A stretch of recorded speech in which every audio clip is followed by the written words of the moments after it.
Vous faites bien de suivre la télévision rwandaise et toujours un plaisir de vous retrouver pour cette nouvelle édition. Et tout de suite, voici les grands titres de ce mercredi. L'ambassadeur de Chine au Rwanda avec Zhao Wengi s'est entretenu ce mercredi avec la présidente de l'Assemblée nationale, Chambre des députés, Kazagwa Gertrude, afin de renforcer la coopération entre les deux parlements. Et le centre communautaire Ubumwe, un établissement d'éducation pour personnes handicapées, a demandé que les élèves présentant des troubles mentaux spécifiques bénéficient d'un programme scolaire adapté. Nous reviendrons également sur le Rwanda qui s'apprête à accueillir un festival et une exposition d'art environnemental de renommée. Bienvenue. L'ambassadeur de Chine au Rwanda, Zhao Wengi, s'est entretenu ce mercredi avec la présidente de l'Assemblée nationale, Chambre des députés, Kazagwa Gertrude, afin de renforcer la coopération entre les parlements des deux pays, notamment par la création d'un groupe d'amitié réunissant des parlementaires rwandais et chinois. À l'issue de ces entretiens, l'ambassadeur de Chine au Rwanda, Zhao Wengi, a déclaré que le Rwanda et la Chine étaient des pays amis entretenant d'excellentes relations fondées sur le respect et la confiance mutuelle et qu'une coopération accrue entre leurs parlements respectifs permettrait d'obtenir de meilleurs résultats. Il a souligné que cette confiance constituait le socle sur lequel les relations rwando-chinoises continueraient de se développer.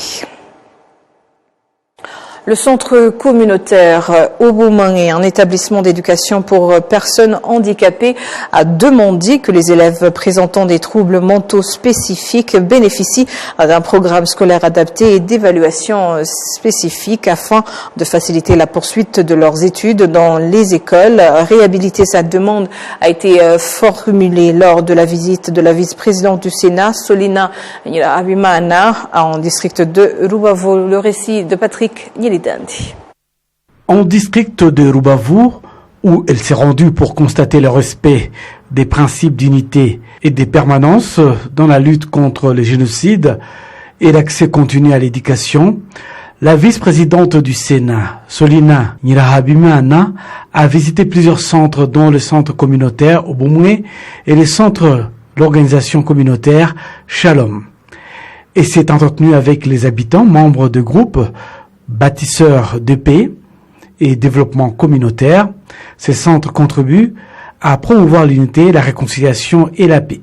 Les résidents qui soutiennent l'organisation communautaire Shalom lui ont montré que le progrès accompli sur la voie de l'unité et de la réconciliation sont impressionnants. Ils ont surmonté plusieurs obstacles, ce qui leur a permis de s'unir et de constituer aujourd'hui une épargne de plus de 11 millions de francs rwandais et un portefeuille de prêts de plus de 25 millions de francs rwandais. Le centre communautaire Ubumwe, situé en secteur Gisenyi, et visité par la vice-présidente du Sénat, l'honorable Solina, se distingue par son accueil d'enfants handicapés. Dans ce centre, il a pu constater comment ces enfants sont pris en charge et bénéficient des mêmes opportunités que les autres, que ce soit en matière d'éducation ou de santé. Le directeur de ces centres, Zachary Tusingizimana, a souligné que malgré certains aspects positifs, les enfants en situation de handicap mental rencontrent des obstacles à leur scolarité et qu'il est donc nécessaire de trouver des solutions adaptées. Solina Nyirahabimana, vice-présidente du Sénat, a évoqué les obstacles rencontrés par les enfants en situation de handicap mental dans leur parcours scolaire et a assuré que cette question sera prise en compte. La visite de la vice-présidente du Sénat en district de Rubavu s'inscrit dans le cadre des prérogatives prévues par la loi régissant le fonctionnement du Sénat. Les sénateurs sont autorisés à consacrer 2 jours par mois à des rencontres avec la population, afin de s'informer sur les actions menées en leur faveur et sur les difficultés qu'ils rencontrent dans leur développement. Et le Rwanda s'apprête à accueillir un festival et une exposition d'art environnemental de renommée mondiale. Ce festival de 6 mois a fait suite à la reconnaissance du parc écologique de Nyandungu comme l'un des parcs urbains les mieux gérés au monde. Avec sa faune et ses flores diversifiées, le parc écologique de Nyandungu est l'un des rares endroits en Afrique où la biodiversité et la pureté de l'air sont inégalées en milieu urbain, ce qui en fait un lieu unique qui a attiré l'attention du monde entier selon son directeur. Cependant, jusqu'à présent, les activités humaines sont au premier plan, endommageant l'environnement et provoquant ainsi l'effondrement de l'écosystème et certaines espèces risquant même de disparaître complètement de la surface de la Terre. Des solutions créatives sont recherchées, mais aucune n'a encore abouti à une œuvre d'art digne de ce nom qui propose une solution, comme l'a expliqué Benji Liebman, PDG de Nirox, une entreprise spécialisée dans l'utilisation de l'art pour la protection de l'environnement. Des artistes rwandais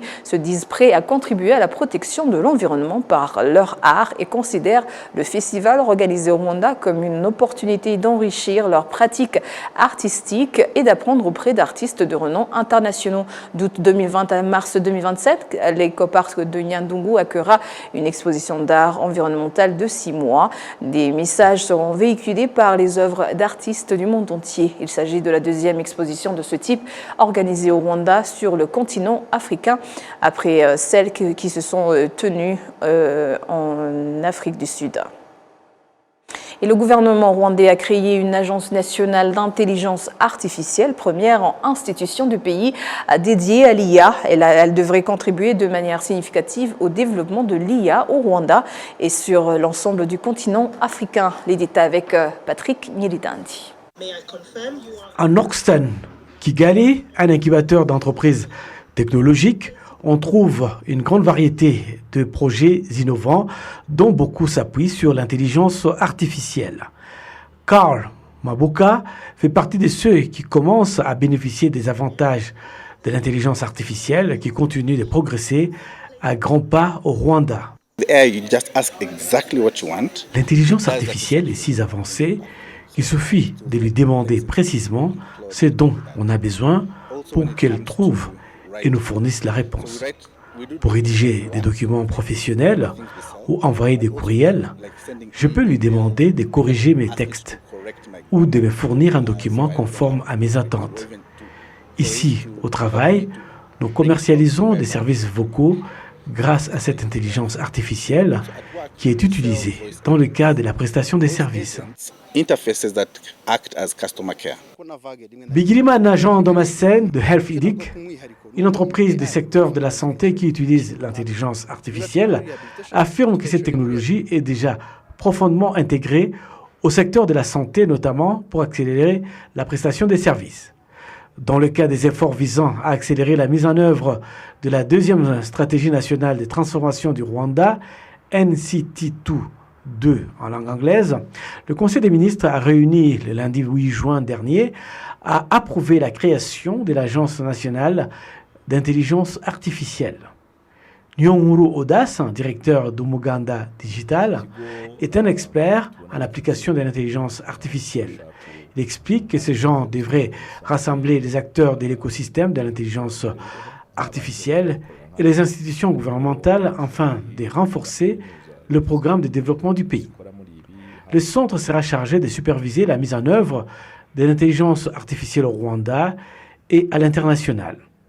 Son mandat comprendra la conduite de la transformation numérique des institutions publiques, la réalisation des recherches, le développement des compétences et des capacités en intelligence artificielle, la promotion d'une utilisation éthique et responsable de l'intelligence artificielle, le soutien au développement industriel, l'exploitation de l'intelligence artificielle pour la croissance économique et le renforcement de la coopération internationale.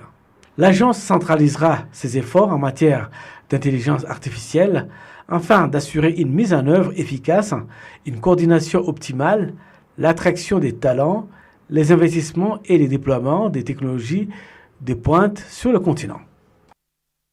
Alors que 384 millions d'Africains ont basculé dans l'extrême pauvreté en raison des dépenses de santé, le Rwanda est souvent présenté comme un modèle en matière de protection financière. Grâce à son système de mutuelle de santé, de nombreux patients atteints de maladies chroniques ont affirmé que cette couverture leur permet d'accéder aux soins sans supporter seuls, les coûts parfois très élevés. C'est dans cette perspective que des experts en santé et en économie issus de plus de 25 pays africains se sont réunis pour échanger sur les moyens de garantir un accès équitable aux soins. Selon le représentant de l'Organisation mondiale de la santé, le Dr Brian Chilombo, le Rwanda s'est distingué par les progrès remarquables dans l'élargissement de la couverture sanitaire et la réduction des obstacles financiers à l'accès aux services de santé. Et le ministère du Commerce et de l'Industrie, le MINICOM, a estimé que le renforcement des compétences des jeunes en entrepreneuriat et en développement d'idées d'affaires constitue l'un des moyens les plus efficaces pour lutter contre le chômage et stimuler ainsi la croissance économique. Et toujours en parlant d'éducation, l'Office rwandais en charge de la promotion de l'éducation de base a affirmé que le programme d'assistant d'enseignement en place depuis 5 ans a contribué de manière significative à l'amélioration de la qualité de l'éducation au Rwanda. Le récit de Patrick Yelidande. Mujawayeju Francine, âgée de 26 ans, a été sélectionnée parmi les élèves les plus brillants peu après avoir terminé ses études secondaires et s'est vue offrir l'opportunité de travailler comme assistante d'enseignement en attendant d'intégrer l'université. Elle explique que cette expérience a fait naître en elle une véritable passion pour l'enseignement, ce qui l'a motivée à poursuivre dans cette voie, même pendant ses études de masters. Cela nous a permis de développer une passion pour le métier d'enseignant, ce qui m'a motivé à continuer des études en sciences de l'éducation spécialisées en mathématiques et en informatique au niveau licence. Je suis maintenant également professeur de technologie de l'information et de la communication au groupe scolaire Kimisagara. D'autres jeunes ayant bénéficié des stages d'assistants d'enseignement témoignent que le programme les a aidés à financer et à poursuivre leurs études universitaires. Ils ajoutent que cela renforce leur confiance en eux et les a préparés à assumer des responsabilités de leadership auprès de leurs pairs. J'ai toujours eu la vocation d'enseigner, car dès que l'on a besoin de moi dans l'établissement où j'enseignais auparavant, proche de chez moi, on me sollicite souvent pour aider les élèves. Je suis convaincu que l'enseignement ne s'arrête pas à la fin du stage. En réalité, c'est là, mais resté profondément ancré, et je me sens que même à l'avenir, je continuerai d'enseigner d'une manière ou d'une autre. Ivan Nwari, représentant de la fondation Master au Rwanda, qui soutient cette initiative, a souligné que les résultats du programme ont été exceptionnels et tout à fait louables. Le directeur exécutif d'Inspire, Educate and Empower Rwanda, Emmanuel Murenzi, indique que l'organisation travaille en étroite collaboration avec le ministère de l'Éducation pour renforcer la qualité de l'enseignement, en commençant par les élèves ayant terminé leurs études secondaires. Le directeur général de l'Office rwandais pour la promotion de l'éducation de base, REB en sigle et en anglais, Dr Nelson Barushimana, a noté que depuis le lancement du programme, la qualité de l'éducation s'est considérablement améliorée. Le projet d'assistanat d'enseignement financé par la fondation Mastercard est en place depuis 5 ans. Initialement destiné à 70% aux filles diplômées du secondaire, il a ensuite été étendu aux garçons. À ce jour, le programme a bénéficié à 3000 jeunes. Et à travers le pays, de nombreux citoyens ont estimé que la corruption et certaines formes d'injustice, aujourd'hui ici dans différents endroits, certaines formes d'injustice ont également été mises en place pour prévenir et combattre donc ce fléau considéré comme infraction pénale dans les districts donc de Nyabihu et de Rubavu. Les responsables des administrations locales ont affirmé leur détermination à intensifier la lutte contre la corruption. Suivez. Des habitants témoignent que, malgré les progrès réalisés, certains comportements assimilables à la corruption subsistent dans les services publics. Ils soulignent cependant que les autorités ont mis en place plusieurs mesures destinées à prévenir ces pratiques. Il arrive parfois que l'on sollicite un responsable et que son attitude laisse penser qu'il attend quelque chose en retour. Ce n'est qu'après avoir reçu un avantage qu'il s'implique davantage pour résoudre votre problème. Souvent cité parmi les acteurs appelés à jouer un rôle majeur dans la prévention de la corruption, les responsables des administrations locales rappellent que des missions consistent à garantir aux citoyens l'accès à leurs droits sans favoritisme, sans paiement illicite et sans injustice. Nous constatons déjà des progrès importants. Nous n'avons même pas besoin d'attendre 2050. Certains résultats pourraient être atteints dès 2030. La responsabilité nous incombe à tous afin que les indicateurs liés à la corruption continuent de diminuer. Ces responsables estiment également que la formation organisée par l'Office de l'Ombudsman du Rwanda leur a permis d'approfondir leurs connaissances en matière d'éthique, de bonne gouvernance et de lutte contre la corruption. Pour l'Ombudsman adjoint Abbas Mukama, les progrès réalisés par le Rwanda montrent qu'avec l'engagement collectif, les objectifs les plus ambitieux peuvent être atteints. Si le Rwanda occupe aujourd'hui la 3e place en Afrique et la 43e au niveau mondial, dans les classements liés à la lutte contre la corruption, cela signifie quelque chose. Quand on se rappelle d'où le pays est revenu après 1994, on comprend que rien n'est impossible lorsque nous travaillons ensemble comme une seule équipe. C'est pourquoi nous poursuivons les efforts à travers tout le pays, notamment auprès des responsables de l'État civil et de la gouvernance locale, afin de faire évoluer les mentalités. Avec l'engagement et le dynamisme de la jeunesse et les orientations du président Paul Kagame, nous pouvons atteindre nos objectifs. Les participants à cette formation soulignent que les agents de l'administration locale occupent une stratégique dans la lutte contre l'injustice et la corruption. Selon eux, leur proximité avec la population leur permet de s'assurer que les citoyens demeurent au centre de l'action publique et bénéficient des services transparents et équitables. Le Rwanda a mis en œuvre plusieurs stratégies nationales pour prévenir et combattre la corruption. Dans le cadre de la 2e stratégie nationale de transformation NCT2, le pays s'est fixé l'objectif ambitieux de figurer parmi les nations les plus performantes au monde en matière de lutte contre la corruption d'ici 2050, alors qu'il occupe actuellement la 43e place au niveau mondial, selon les références citées lors de cette rencontre. Les participants estiment que cet objectif pourra être atteint grâce à l'engagement conjoint des institutions publiques et des dirigeants locaux et des citoyens. Et l'Agence rwandaise pour la protection de l'environnement et la protection et la gestion de l'environnement a publié donc 4 rapports. Ils ont publié aujourd'hui 4 rapports contenant des informations clés qui guideront le pays dans la mise en œuvre de diverses mesures pour lutter contre le changement climatique, protéger la biodiversité et promouvoir le développement durable. Le point avec Patrick Niletandi. L'Agence rwandaise pour la protection et la gestion de l'environnement, REMA en sigle et en anglais, est l'institution publique rwandaise chargée de superviser, surveiller et coordonner la mise en œuvre de la politique nationale de l'environnement.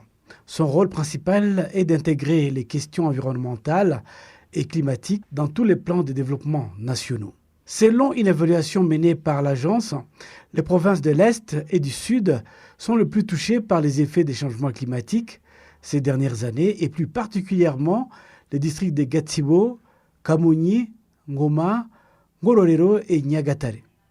Cette situation est due à différents facteurs, notamment ceux sur lesquels le pays n'a aucun contrôle, comme les catastrophes naturelles. Ces districts sont les plus exposés au phénomène. Et le plus grand défi, c'est la capacité de la population à s'adapter aux conséquences des changements climatiques. Ces zones sont situées en province de l'Est et du Sud. Les conséquences sont la destruction des récoltes, le canicule. Ces rapports présentent également des stratégies et les différentes actions entreprises par le Rwanda ces dernières années pour lutter contre les changements climatiques, qui a un impact considérable sur ses citoyens et leur développement, mais qui permet aussi au pays de respecter ses engagements pris dans le cadre des accords internationaux de protection de l'environnement.